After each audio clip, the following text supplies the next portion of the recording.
Hi and welcome to another iPixel design video. In this episode I want to take you through some of the updates that have been added to SocialPilot, specifically focusing on the latest update to the analytics section. So let's take a look at what's on offer and see how that's going to help us when we're dealing with our social media campaigns. So one of those areas that's vitally important whenever you're doing anything to do with social media marketing is the ability to track and monitor to see how successful any posts or tweets or anything like that you put out actually are. So with that in mind, SocialPilot have had added in the new analytics option. So we're in the SocialPilot dashboard at the moment, and if we take a look on the left hand side, you'll see you've now got an option for analytics. Now at present this is only going to record information based on Twitter or Facebook. None of the other social media networks that are supported by SocialPilot are being monitored, but this is still a good starting point because those two are probably some of the most important when it comes to social media. So let's click on analytics, and you can see what that does is it brings up the option for both Twitter and Facebook. So whichever one we choose, for this example we'll start with Twitter. That will then link over to any of the Twitter accounts you have, and you can choose whichever one you want from the list of options available. So you see at the top we've got Twitter Analytics, tells us to select an account. By default it's going to choose the first account. So we can click on there and you can see we have all the accounts listed in your specific SocialPilot account. So we leave it with this one to start off with. If you do change it, all you need to do is click on go, and that will then go and load in the statistics for that particular account. So if we take a look at the layout, you can see it's nice and clean, modern and fresh, and all of the key information that we want is there. You can see we can monitor this for any date period. So at the moment it's set for 7 days, but we can set that to be 7 days, 15, 1 month or 3 months. So let's just up that to 3 months and see the difference. You can see that now starts to give us a lot more data. You can see it gives us an overview of the account we're logged into. So you can see the number of followers, how many people they're following, and the number of tweets that have been put out. You can also scroll down and you can see information based on the daily tweets that have been put out. So you can see how active the account is. So this is a great way of being able to monitor quickly and easily and get an overview of the number of posts you're actually putting out over a period of time. You can then come down and see you've got the tweet frequency. So you can check to see the times of day that they're being posted, and you can see, you can monitor this, and then you can sort of link this in with things like where you're checking to see which is the best time to post your content, and then you can monitor that and make sure you are posting at those times. So you can see, pretty good. If we take our mouse over any of these, it'll give us the information, it'll give us the time, how many tweets we put out that period of time. We could even come over onto the right hand side and we can see the days that we put different tweets out. So we've got both the time and the days they've been put out. Underneath that we now have the content type. So you can see we've got tweets, retweets, links and images and video. So we can see what types of tweets are being put out there. We can also get an overview of the engagement that's listed to that particular account. So you can see the number of tweets we put out, the number of engagements, how many replies, retweets and favorites we've had associated with all of our posts. And if we come down again, we now have audience engagement. So we can see how engaged the audience was, and we can see on what dates they were most engaged. So we could use this then to cross-reference and find out which are our best tweets, and then we can send those out again if we want to. We can link that in with things like the best time to send this out, so we can optimize anything we send. And the nice thing with this is this isn't linked specifically to things you send via SocialPilot. This is linked to your account. So even if you post it directly on Twitter, or you send it from your phone, or from any other method of sending it to any of those social media accounts, this will monitor and track that data regardless of it being sent by other methods, which again is a great way of being able to monitor things.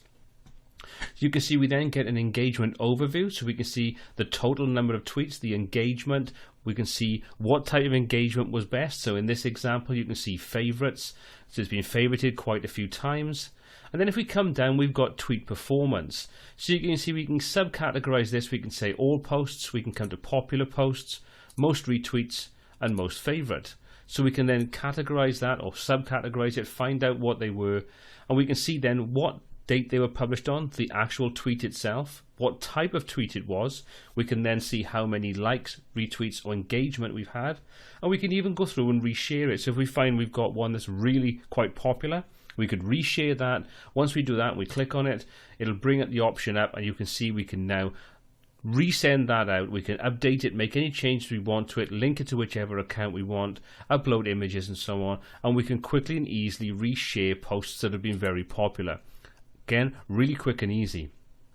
Nice thing is, if we have an image associated with it, that will also pop up and show us the image that's been associated. So you can see this particular one is an image type, and we can see all the other data that's based on it. Finally, if we come down towards the bottom, you can see we've got the mentions overview, the number of times we've been mentioned in a period of time. The top mentioned tweets, so in other words, which tweets that we sent out were the best ones for getting retweets and mentions, and who the biggest influencers are. Influencers, I should say. So you can see, again, we've got some information there, and if we're not following them, we can easily click on follow, and then we can follow those particular people and add them to our account. Finally, right at the bottom, you can see we have the popular tags cloud. So we can see what tags have been associated or used the most often with this particular account. In this example, you can see Reaper Door is the most popular. If I want to, I can simply click on that. That will open up my Twitter account, and it will then search for that specific hashtag and show me any accounts or any posts that are using that. So I can quickly and easily filter out the information and see ones that fall into the same very popular hashtags that I'm using. And that's basically the overview of the update, and where we now have all this additional statistical information for Twitter. If we jump over to Facebook, we can take a look in there. So we'll just click on Facebook. In exactly the same way, that will now go through, pull up whichever Facebook accounts we have, and we can come over and we can see an overview to start off with. And again, we've got the option to quickly and easily change that over to a longer period of time or a shorter period of time. We can then go through and we can see all the data and all the statistical information for our Facebook account. The total number of likes, the total reach, post engagement, and so on. We can then come down and check out our audience growth, and we can find out how many subscribes and unsubscribes we get over a period of time and when they happen. So you can see anything in blue is a positive, so we've added new subscribers. Anything in red is where we have unlikes and unsubscribes and things. We've also got the audience insights, which gives us an overview of the total fan increase over that period of time, how many more people we've actually picked up as supporters and likes and things. So we can quickly get an overview to find out to make sure we're going in a positive direction. And again, you can see we've got additional information for the total number of likes, new likes, organic likes, paid likes, and so on. So if you are running a paid campaign, then you can see how successful that is by using the paid likes option. Next, if we come down to the audience engagement, you can see this is broken down into three categories. The blue is for likes and reactions, the 26 is for, the purple is for shares, and finally the yellow is for comments. So you can again find out the engagement level based upon the like reaction or the shares or the number of comments that have been associated with it. And you can see in this example, we're down 54% over that period of time. Next, if we come over to active fans, we can see when our fans are active, what days, the number of fans that are active at those periods of time. So we could use this information to target our fans. So if we find that a specific day is more popular than another and specific times and so on, we could use that data to quickly and easily ensure that we send our posts out at the most optimal time. Next, if we come down to the audience demographic, you can see this now gives us information based upon the number of people that are reached and our fans. So we can quickly and easily switch between the two. So at the moment, we're looking at the fans, so people that like our page. If we go to people reached, you can see this is just people that have organically seen our information, our posts. So we come back to this, you can see it gives us a breakdown of both male and female. This being the audio kind of recording thing, you tend to find that the male to female ratio is quite high. As you can see, 1% versus 99%. This is kind of holds true on things if you're using YouTube and that. So the data is pretty faithful. We can see then the areas for the main locations, and you can see United States followed by the United Kingdom right the way down to Canada are our most popular states or locations, I should say.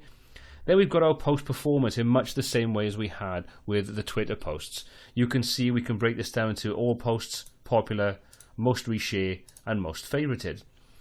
Again, we can use this data to resend these popular posts out and tie that into the most popular days and times to ensure that we get optimal reach using this statistical information. And again, you can see we can get the date we sent this out, the information sent out, the type of post that it was, the number of people that have engaged with it and so on, and the number of likes and share comments and so on. And we can see the engagement percentage, and we can pick and choose to reshare that again if we want to. And you can see we've got quite a few different ones available in there. Next up, you can see we've got most active comments, so we can find out who comments the most on the posts we put up on there, who are the most active likers and who are the most active sharers, which is quite useful because you may find that you'd like to contact those people and thank them, or maybe sort of tag those into posts and things you do to help them to reshare your information. And finally, we've got the popular tag cloud. So again, you can see, much like we did with the hashtags in the Twitter account, you can see the most popular ones that we're using in this. And again, we can use this hashtag. We can simply click on, for example, Reaper Door again. That will now go over to Facebook, and it'll start to search for that and find all the posts that have that hashtag associated with them. And you can see a lot of those posts are the posts that I put up on there for this particular account. So really, really useful, a great way of being able to get that data together. One thing I would love to see in the future is the ability to send this out as a PDF. So you may be running this as a campaign for a client or something, and you may want to sort of send them some statistical information so they can get a nice overview of this without giving them access to the admin section of your SocialPilot account. You can do that. But apart from that little sort of niggle that I have, I think it's a great starting point. It would be great to see this expanded upon in the future and be able to use it in more ways.